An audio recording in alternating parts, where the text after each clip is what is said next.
Shalom saudaraku dikasih Tuhan. Kembali kita akan melanjutkan pelajaran The Secret of Titus. Salam Titus, salam seperti Kristus.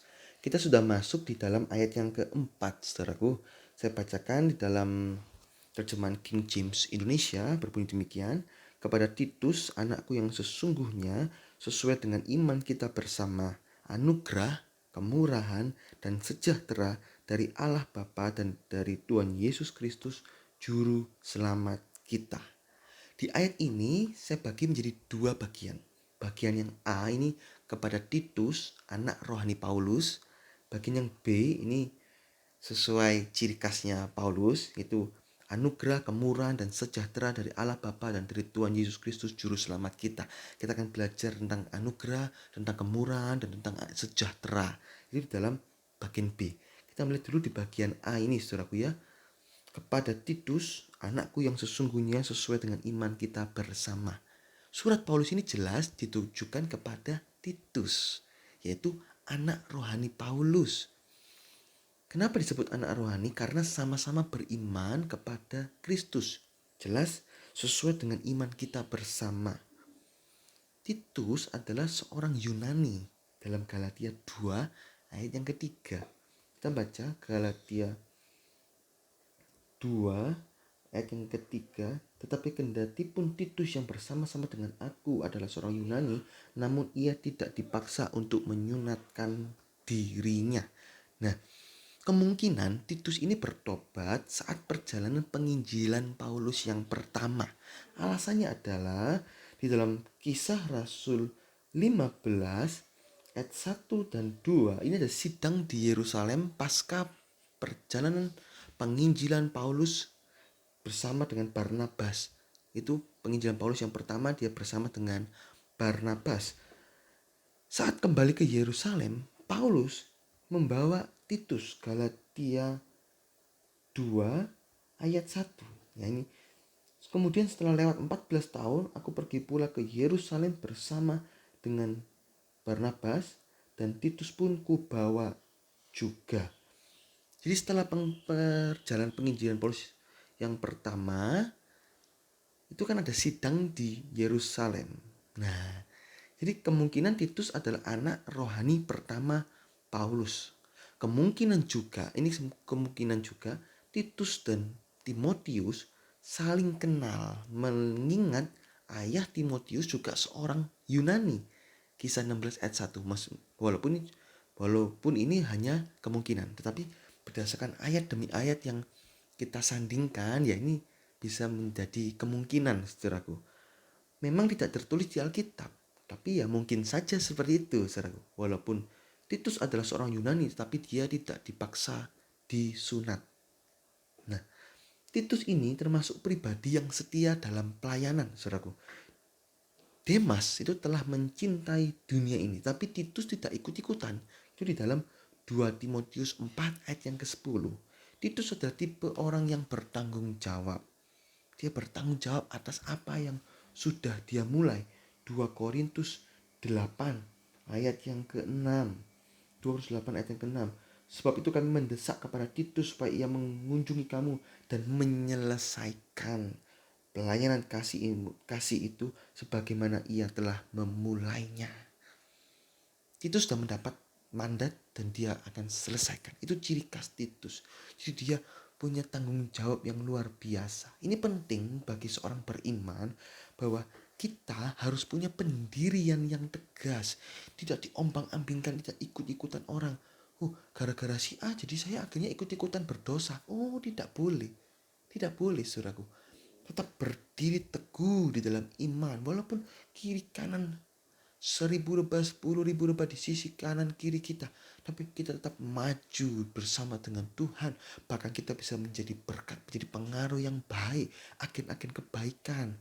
Bukan ikut-ikutan terdampak gara-gara si A saya jadi begini, gara-gara si B kita jadi begini. Oh tidak, Lukas 12:57 mengatakan, tidakkah engkau bisa mengambil keputusan yang benar dari dirimu sendiri? Jadi ini loh, ayo kita tiru Titus, teladani Titus. Dia gak ikut-ikutan Demas, dia juga menyelesaikan apa yang dia sudah mulai, saudaraku. Nah, ini penting banget saudaraku ya. Tidak boleh dalam keadaan apapun bisa menggoyahkan iman kita, bisa menggoyahkan kasih kita kepada Tuhan. Roma 8 ayat 38 sampai 39. Ada pahlawan Daud yang bernama Eleazar bin Dodo. Itu di dalam 2 Samuel 23 ayat 9 sampai 10. Eleazar bin Dodo ini seorang pahlawan Daud, di mana walaupun orang-orang Israel itu sudah melarikan diri, tapi dia tetap tinggal dan berperang sampai menang. Walaupun orang-orang lain mundur, tapi kita tidak mau undur. Kita tetap pegang firman Tuhan, tetap beriman kepada Tuhan. Walaupun teman-teman sekantor berbuat jahat, mungkin ada penipuan, mungkin dan lain sebagainya, kita tetap pegang firman Tuhan, tidak goyah, saudaraku. Ya, ini teladan Titus harus kita teladani juga. Titus diperkenalkan Paulus pertama kali pada jemaat Korintus, yaitu sebagai teman dan kawan sekerja Paulus, itu di dalam 2 Korintus 8 ayat 23. Jika mengacu pada dua ayat ini, saudaraku, maka bisa disimpulkan bahwa Titus adalah jiwa yang diselamatkan Paulus. Dua ayat mana? Itu di dalam Galatia 2 ayat 1 dan di dalam 2 Korintus 8 ayat 23. Dari dua ayat ini kemungkinan disimpulkan Titus ini jiwa yang diselamatkan Paulus menjadi orang percaya, kemudian menjadi kawan sekerja Paulus. Ya, inilah tujuan pelayanan setiap orang beriman, bukan kemegahan, bukan menjadi terkenal, bukan menjadi mendapat kemewahan, mendapat sanjungan, pujian, bukan. Melainkan seberapa banyak jiwa-jiwa yang dimenangkan, seberapa banyak jiwa-jiwa yang bertumbuh bersama-sama dengan kita. 1 Korintus 11 ayat 1. Menjadi kawan sekerja di ladang Tuhan. Pastikan saudaraku, kita punya hati seperti Paulus. Gereja Tuhan yang sejati tidak boleh hanya mementingkan hiasan luar, tetapi poin penting dari tindakan Paulus ini harus ditekankan, yaitu seberapa banyak jiwa-jiwa bertobat, seberapa banyak jiwa-jiwa dimenangkan, seberapa banyak jiwa-jiwa ditumbuhkan, diberkati Tuhan secara rohani. Ini saudaraku, hiasan secukupnya masih boleh. Hiasan-hiasan dalam gereja, kita memikirkan dekorasi, oke. Tetapi itu hanya menjadi tambahan, sebagai tambahan. Tapi hidup kita, hati kita harus berjuang sampai titik kawan sekerja. Bukan hanya, wah aku bisa dekor selama 2 hari 2 malam. Wah indah sekali. Nanti kebaktian ini akan menjadi kebaktian yang dahsyat. Oh bukan itu. Oke lah, kita mungkin dekor selama 2 hari, megah. Tetapi 2 bulan kita cari jiwa untuk bisa datang ke kebaktian. Salomo mendirikan bait suci berapa tahun? 7 tahun. Tapi dia mendirikan istananya berapa tahun? 14 tahun. Apakah itu perkara yang baik? Kalau berdasarkan surat Titus ini, itu kurang baik. Kenapa saudara? Kan dia mementingkan istananya lebih dari ladang Tuhan. Mementingkan dekorasi lebih daripada esensi kebaktian itu. Lebih mementingkan sanjungan daripada pelayanan yang berbuah-buah. Ini saudaraku, ayo kita mau memikirkan pelayanan itu lebih dari apa yang orang lain pikirkan tentang dekorasi, tentang kenyamanan dan lain sebagainya. Oke lah, soal kenyamanan mungkin ayo AC dipikirkan, listrik dipikirkan, itu betul, harus. Saya nggak bilang itu jelek, tidak. Betul, harus dipikirkan. Mungkin memikirkannya sebulan sebelumnya, mungkin contoh kebaktian Natal sudah dipikirkan matang-matang sebulan sebelumnya, didekor mungkin sebulan sebelumnya. Oke, baik. Tetapi kita mulai mikirkan jiwa-jiwa berapa hari. Oh, mikirkan jiwa-jiwa baru sebelum hari H-1 berpikir, oh iya, siapa yang saya undang ya? Itu jadi salah. Harusnya kita pikirkan jiwa-jiwa itu bisa-bisa H-60, 2 bulan sebelum kita pikiran siapa yang diundang. Ayo, penginjilannya seperti apa? Penggembalanya seperti apa? Ayo kita doa sama-sama, doa puasa. Kita terus ajak jiwa-jiwa datang ke kebaktian nanti. Nah, itu yang harus kita pikirkan, saudaraku. Percuma, walaupun banyak orang berbondong-bondong datang, tapi jika tidak ada pertumbuhan rohani, maka akan rapuh saat menghadapi ujian.